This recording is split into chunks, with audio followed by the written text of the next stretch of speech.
All right, welcome to Witchpolice Radio. I'm here with a band, with two members of a band that I've known about for a long time. I know I've seen you live a couple of times over the years, but it's been a while. And I think that when I recently heard that you were going to be playing a show soon, it kind of dawned on me that you were still around. So I think that maybe there's a lot to go into about the history of this band and what's happening in the future, because I honestly wasn't aware you were still. I'm glad you are, but Thank you. I wasn't aware you were still around. So I think before we get into any of that, though, the best way to start this off is if the two of you want to introduce yourselves and what you do in the band, and then maybe just a bit of background about where the group is coming from musically.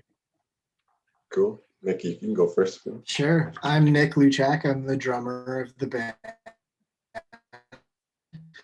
I've been in it for a long time. There's a bit before me, but I'm on the majority of it from then on. And I don't know, what do I say about the band? We're weird Ukrainian whatever band. I mean, these guys had a bunch of songs before I joined, and I feel like as more members have joined the band and we've kind of cycled through people, more influences have kind of come in and out of it. And it used to be a lot more kind of like classic rocky, and there was a lot of kind of ska and punk influences, and like was classic rock. Oh man, I mean, yeah, for sure. And now there's a lot of like, I don't know, psych rock stuff going on, and I don't know. It's because it's like ethnic fusion music. It kind of allows for us to do all kinds of weird stuff with it. So it's a fun band to be a part of. Cool. Yeah, I'm Andrei Michael Chishin. Yeah, have we said the name of the band? Zrada? Yeah, you haven't, but the name of the band will be on the title of the episode, so people will know what it is. I hope if they're clicking on it. The band in question, I have been a member of. Ed Sheeran. Yeah, exactly. What do I do in the band? I play trumpet, play guitar, a few songs, I sing, and yeah, and I guess I write most of the original stuff, at least the general ideas, and then bring it to the band, and things kind of change from there. And I mean, I've been with the band from the beginning, so that's got to be around 2006-ish or something like that. I feel like I probably saw you live around 2007 or something. It's been a while. Oh, that's been terrible. Okay, yeah. So I mean, this is like, again, going back to that point, my understanding of what the band sound was essentially like an Eastern European folk punk band. Would that have been accurate at the time? Pretty fair. Yeah, it feels right. Yeah. I kind of like what you said about having the fusion element of it, though, because I guess with that you can take, like the Ukrainian stuff, and just the fusion could be whatever you want, right? You can mix it with punk rock or with ska or with metal or with hard rock or classic rock, like you were saying. I think Nick is right. I mean, I was thinking about this before I was walking the dog and thinking about what we're going to talk about and what we play. And right now, I mean, if I had to describe our music, I have there's just so many different weird things. I think we just take whatever we like, and we just go with it. Yeah. And so it's pretty heavy though. Whatever we're playing, like it's got some balls to it. Like, and I think that's always you could dance to it. And yeah. I mean anyone who's out there listening knows Eugene, and Eugene can dance to anything. But like most people at the shows, you're gonna find people dancing to it, and sometimes they're confused because they don't know what to do for a few songs, but they stick with it. So yeah. Does that sort of like nebulous nature of the band, does that, I guess what I'm trying to get at, where do you fit in within the local music scene? Because I could see you playing a show with pretty much anybody, because I don't think there's anyone else really doing what you're doing, like, at all, right? You want to take that one, Nick? Yeah, I don't know. It's been a weird ride, because like the base of the fans used to be like Ukrainian community people exclusively coming to listen to the new Ukrainian band in the city play. Yeah. But that was never what the appeal was intended to be necessarily, because it was just like the point of the band, and wasn't there at the inception of it, but was to kind of get away from like polka band, whatever Ukrainian stuff. You're right, but then like even just hearing you say that, like we were clearly trying to sort of copy like this whole ethnic, like you said, ethnic punk thing, the things that other people were doing. And I think I think to understand a little bit about Zrada, like you have to know, I guess a lot of communities have it. There's sort of like a separate little underground scene of Yeah. either bands that play in weddings in that traditional language or just do other stuff. And I think that that's sort of where it sprung from. But Nick is right. I mean, like we never wanted to play that kind of stuff. So we had this bizarre idea that we'll just write original stuff and then we'll play it in town, right? And people will want to go see that. And Nick's right. Originally, it was probably just community people at first and a few confused onlookers. So Yeah. I've definitely talked to a few Filipino bands on this show, like playing different styles of music now, but they it's the same kind of story, right? They come from playing traditional music that works at weddings and at big cultural events, and then they've moved on to playing, whatever it is that they've moved into. So I imagine that, throughout the city, there's all these pockets of different communities that have their own weird little underground scenes that often don't even get to the more broad Winnipeg community. I think the reason, I don't know, I mean, there's probably like Ukrainians achieve critical mass in Manitoba and Winnipeg, like it's just like, you're Ukrainian. It's like being whatever. And I guess we're lucky. We're pretty privileged in that way that like, oh, we're playing this Ukrainian music. And I think some people will go to see it like now that they would go see, oh, we'll go see an Irish band. Sure. Sort of like drinking music. It's fun. And it's not, it's not so out there that people are going, what are you talking about? Yeah. I think that it's accepted in some way. I think it had afforded the band a lot of opportunity at the beginning because we had this built-in group of people that were interested in what we were doing already. And then slowly would accrue more interest in getting to play like little festivals and just more shows in the city all over the place. And then like eventually word got out that we were a half decent live band and people would actually come just to see us play. Right. And it kind of got to a point like a few years ago where it seemed like every show we were playing was like a good party, which was really cool to see. Crowds that weren't exclusively Ukrainian people. And it was just like a really good time. And it seemed like we were kind of making some good progress. And then COVID. Well, of course, COVID hits everyone. Yeah. Well, I do want to get into how you've dealt with the pandemic, but just before we get into that, as someone who isn't Ukrainian, and I don't know the backstory of a lot of this music that you're playing and the basic cultural background of these songs, how much crossover is there between like traditional Ukrainian styles of music and then styles that are popular in neighboring countries? Like, are there very similar sounds, or is it very, very distinctly Ukrainian? Well, even by saying you play Ukrainian music, that's a pretty nebulous thing to say. It's very regional.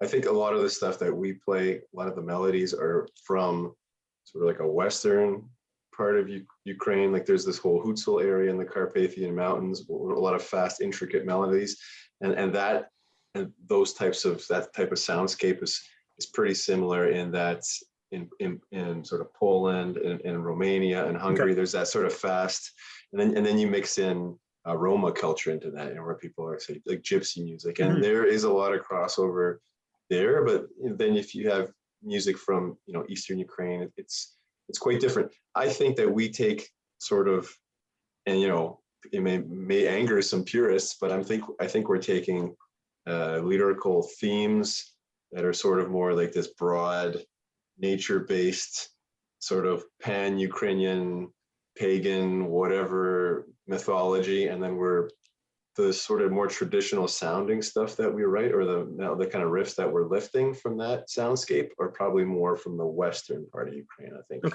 that's kind of how I see it. So but it's interesting. Right. There's similarities, for sure. Because I imagine, like, especially in a place like Winnipeg, where there's obviously a large Ukrainian population, but there's also populations from all of those countries you mentioned, right? So I can see it appealing to people from kind of across the region, and then obviously the rest of the city as well. Yeah. So, hopefully. Like I was saying at the very beginning, like I didn't realize you guys were still around. And again, I'm glad you are. I'm glad to hear it. But what has been sort of the trajectory? Because you've been around for so long, and I know you've released a few records over that time, but I was trying to look it up and see when your last one was, and I think it was like 2017 or something. Is that right? I think the last full was 2016. 2016. Okay. We kind of did like a little re-release when was that, Nick? Like last year, 2 years ago? I don't even know. Maybe it was 2 years ago now. Yeah, Holy crap. Time has no meaning anymore. COVID Yeah, has I killed know. time. Yeah. We just like didn't do any service to it to try to promote it at all. So we tried to do that and Yeah, that kind of was all get a right. bit of press around it and see, and re-recorded some tunes and added some extra stuff to it and made a deluxe edition or Okay. whatever. Yeah, we did some live stuff, and you're right. There hasn't been a full album since 2016. Has, So has the band been fully active like the whole time though? I mean, have you taken sort of hiatuses, or has it been pretty much I go think from with the beginning? on paper fully active, Yeah. but when you have 6 people, and this is, we're not doing this for a living. Of course. This is a very serious, I think, hobby for us. Like, we love doing it, but there's waves of, all right, like when you got some sweet festival gigs lined up, like a lot of things are happening. But yeah, I mean, we've been active since, but consistently. There was a couple of years there in like 2012 where we really took a couple of years off, but since, yes, we've been doing stuff, Cool. and then something happened last year. So I don't Right. know. And so, like, I hate talking about this because every single episode of this I do, we have to bring it up. But how has this affected you? Obviously, with 6 people, you can't get together No. and rehearse anything remotely like the way you used to, right? So what's it been like? We haven't done anything. I mean, like, to fill in the gaps a little bit, like, Sure. We've been gigging a fair bit and just Yeah. like trying to, like, we tried to become yeah. a little bit more selective of what we play and when we Yeah. play and who we play with, and all the while we've been kind of like always workshopping new material and working on new songs. Yeah. And we've got like quite a bit of stuff, so it's just kind of been like a matter of us slowly building up new things. And I think that we released a few singles too in the last couple of years. That's Right, true. right. That's true. Um, But in the last year, yeah, we have not been able to meet. And I guess early days, I did like a little songwriting Q&A on YouTube, raise some money for Main Street Project, and like that was something to do. And I was really trying to, we got to do something. We got to stay relevant. We got to stay out there. Man, this online stuff is wacky. We were just It's talking weird. about it a few days ago. Like, I can't even watch any more live stream. Like, it's just so difficult. My attitude, I think a few months into it, was just, you know what? We'll just ride this out. And we had a couple meetings here and there and just said, okay, everybody's still in this, but like, what are we gonna, I've throughout the year, I've sent some files, I've sent, a couple demos here or there. And so, like, that kind of stuff's been flying back and forth. But we had a bit of rehearsal on the weekend. A friend has a couple acres out there, so we were able to go outside and finally play some music. That was fun. But you're right, it's everyone, we've taken a hit, but I think we're still in it, still ready to go. So That's good. After all that time, was there some rust to shake off? Like, I mean, I know you've been a band forever. Like we said, it's been a long time. So is a lot of it muscle memory, or is it really kind of hard to get back into the performing mode, just even rehearsing? Muscle memory is a thing. Yeah. Music muscle memory. It was a pretty decent rehearsal, but some rusty spots, that's for sure. A couple of the newer songs that we had not really played that live that many times. Those are tough to get through. But, I don't know. What do you think, Nick? It was pretty good. I was surprised. I'm always surprised at how tight we sound for not practicing very often. It's true. Sometimes, it's true. I get the feeling that the type of music you're playing and the energy of it and everything like that. I mean, you're obviously a band that live is your preferred setting, right? You want to be on stage, you want to be playing in front of a crowd. What does it feel like to now know you have an actual show coming up and you're going to be able to get a chance, even in different circumstances where people aren't necessarily going to be packed in together, right? But what is that like? Because I assume anyway that you're not the type of band that just like thrives in the studio. You seem like your music is very live sounding and a fun show and everything. I'm really psyched. I mean, when I chatted with John about playing at the Blue Note, like, my eyes popped open, like, yes, like, oh my God, we can play. That's going to be, and I was still at the phase of if we are able to play, right. And then when I was hashing out a date, I probably sent like way too many. I was like a clingy badge X. I was sending like all these emails like, oh, this date's no good. This date's no good. I'm sorry for writing so many times. So I'm really excited. Honestly, it's yeah, it's going to be a lot of fun just to see people again. You know, Yeah, for sure. I think because we thrive as a band at our live settings. We haven't done that much recording. We're not really No, a studio band at all. Like we've existed this long because we've been able to play such great shows that's a good point. and Yeah. had such good feedback, or like just getting that live feedback from people. So yeah, it's felt like just kind of we've been dead in the water for the last year. Yeah, Although there's little things we've been working on, that little some things. crazy weird ideas that might come to fruition. I've been, it's interesting. I been looking at other bands, and classic case of social media. You go on, you go like, oh my god, every other band is doing stuff, and how are they doing these things? And we're not doing enough. And then you go, live. We got 6 guys, and 6 lives are happening and unfolding, and there's other stuff going on. And now it feels really good to have some couple things to look forward to. So. Yeah. Well, and I think it's the problem with social media too is people are only showing you the good stuff, right? Those bands that are posting about all these things they're doing, they're not showing you the month of writer's block they had where they couldn't get even pick up a guitar or something, right? So yeah, it's so good selective. Point. But have you I think you mentioned a few minutes ago about working on a few things here and there over the pandemic as far as writing goes. Have you found it to be a good time for writing, or has it been difficult to kind of get the enthusiasm when there's no practices or shows? It's been difficult, but again, I think for myself, there's sort of these peaks and valleys, and in the valleys, just nothing's going to happen. Yeah. But I had this bonkers idea a couple of months ago, and I still would like to act on it. Where I've been during the pandemic listening as I'm going to sleep at night of old. I'll download old like radio drama, these science fiction theater kinds of things, and I have this idea like I really want to do a concept album where it's our music interspersed with like a sci-fi weird Eastern European story.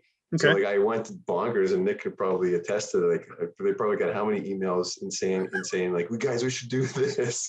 I know myself, and when I have that, I just gotta write it out. I just gotta see where it goes, because the next day it could be very, I can't think of anything. I'm just gonna just sleep. So is that gonna happen? Is that actually into it? I want to do it. I'm into it. I'm trying to write some kind of story. Yeah. So if anybody out there wants to write a sci-fi Zrada story with this, let us know.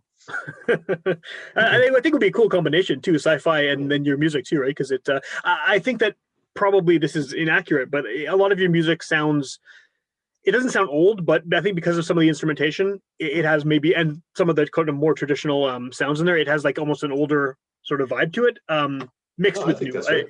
So I mean, mixing that with sci-fi, which is futuristic, is kind of a cool combination. And then a radio play, which is even older than everything we're talking about here. I know, man. Yeah. I think Lovecraftian, Jarodowski-esque weird art. Is it a Ukrainian demon? Is it an alien? We'll never know. You got to listen to the album, right? Yeah, that's what we're thinking. I'm down for listening to that. That's I'll be in first in line to buy it. Yeah, me too. I want to listen to it. It's like just exists in the ether right now, but it'll be fun. Yeah. So after the show, obviously this is what you're focusing on right now. But what's sort of the plan? I know everything's sort of up in the air still about what's going to be open, what the regulations are going to be, restrictions. But are you hoping to get back to actively playing shows as soon as you can, or do you want to take it slow, or what's sort of the strategy? I think inevitably, realistically, everyone's going to be taking it slow. Sure. The last few years, Nick has said, I mean, we've gotten some pretty nice shows, and there was definitely a time there where we had quite a few, and I think there's just going to be less of that going around for everybody. But I'd really like to get back into taking the ideas that we had and recording them in some capacity, whether it be just getting a couple more records in before the curtain descends, whenever that's going to be, so. But we got to I think all of us, after actually practicing, I just sent out another song today to everybody. I'm just excited. Like, let's do something. Let's write a couple of new tunes, and it's going to feel really good. Yeah. Who knows what shows, what that's going to be like. I don't know. Yeah, it's completely up in the air, I think, for everybody, right? So I have this fantasy dream that it's somehow gonna make things better for the little guy because So everyone's starting from scratch. And so hopefully, right, hopefully there'll be different opportunities. I think that maybe what'll happen from this is that there'll be more house shows and more basement shows, yeah, backyard shows.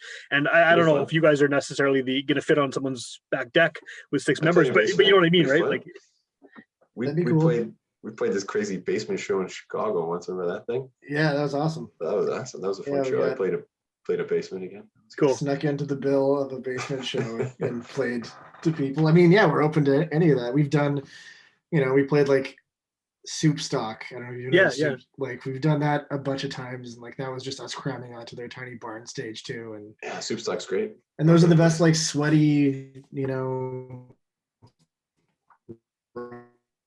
experiences. Yeah. I think that's what we want to be doing. We I just I'll be so thankful to get any show opportunity. I hope that the venues are still there and these poor Sure. venue owners, man. Like I just when I drive by the places I used to go, like let them remain open, and it's gonna feel really nice getting back into there and hopefully bringing in some people, get them some business. Like that's gonna it's just yeah, it's a very different dynamic now, right? It's weird. Yeah. It's like an alien universe here. Yeah, it's very It strange. is alien. Yeah. Do you like in normal times, if the pandemic wasn't happening, do you have a decent reach as far as Ukrainian communities outside of Manitoba? Like, is there Hmm. sort of a circuit for Ukrainian artists There, outside there, of the city? there is, but that's not really our thing. But there is. Like I have to acknowledge it, right? Because we will get invitations to play at like Ukrainian festivals, right? And that's kind of we've kind of moved away from that. Mhm. Like we don't want to just play a little bit myopically for our own, ethnic community. But there is, I mean, there's these festivals in every city, and there's student clubs, and we've gone down that road a long time ago. Like, well, we'll play here for this Ukrainian students club, and again, I mean, I'm not gonna.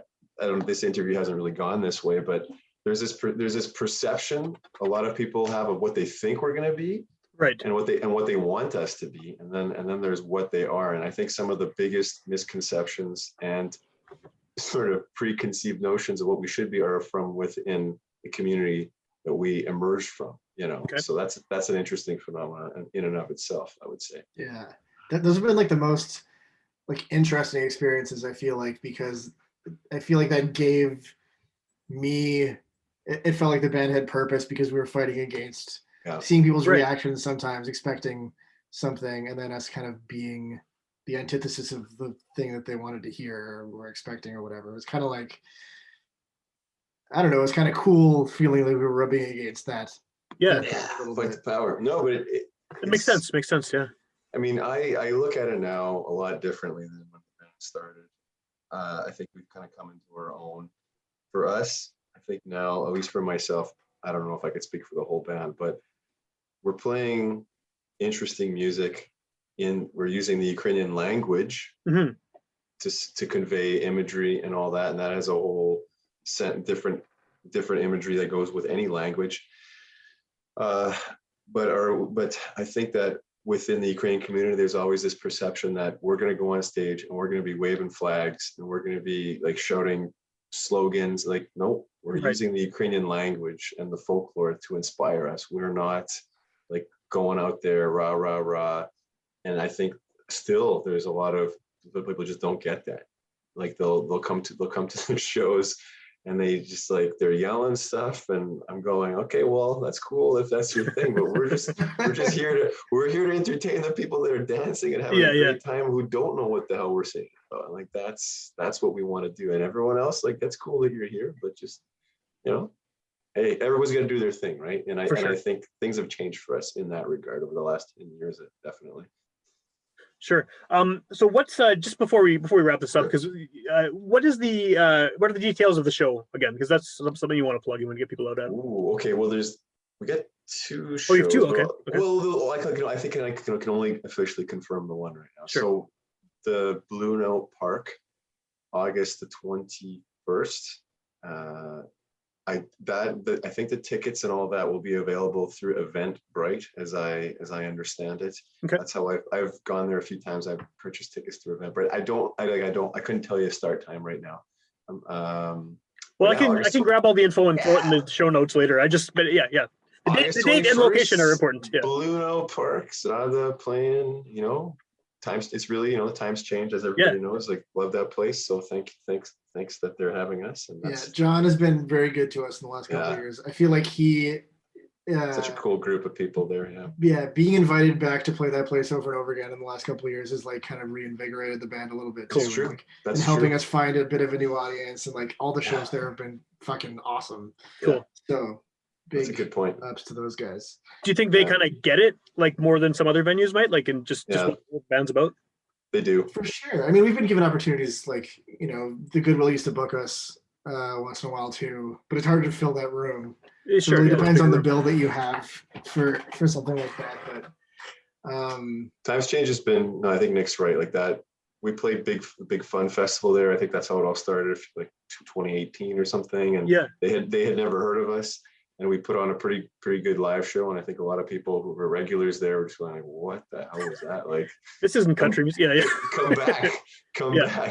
And like, I think it's just, we've just had some good shows that have just been awesome parties. So thanks to them, awesome, good stuff. If people are hearing about you for the first time on this show, I mean, like we said, you've been around for a while. Hopefully people are familiar with you, but if they're not, and this is their first exposure to you, what's the best way to find out more information? Best place to hear your music online and look for upcoming shows and things like that? Well, I don't know. I guess people check us out on Instagram at Zrada Music, Zrada Music. Yeah. Our website has links to our Bandcamp, to Spotify, like anywhere we're on Spotify, we're on, what's the other one, Apple Music, I guess. There's a bunch of them. I don't know. Yeah, we're on Facebook. Everywhere. We're anywhere you gotta be, we're out there. I think we don't have Twitter, but that's about it. We're on YouTube. We did a really cool series of like sessions at Collector Studio a few years ago. Cool. A year ago? I don't even remember when we did that. I don't know.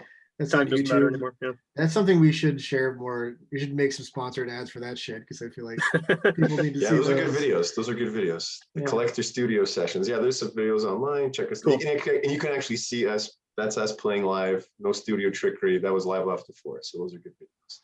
Awesome. Definitely.